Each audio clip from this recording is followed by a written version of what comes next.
Hello, আসসালামু আলাইকুম guys, কেমন আছেন সবাই?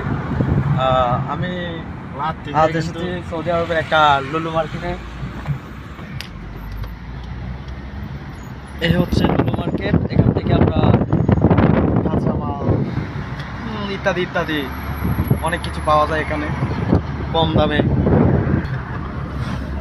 আবার এই রাস্তা দিয়ে আমাদের বাসায় যাওয়া যায়। সবজি ফল পাওয়া যায় মাংস পাওয়া যায়।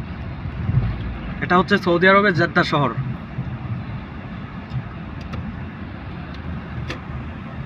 Awesome view. সিগন্যাল পড়ে গেছে।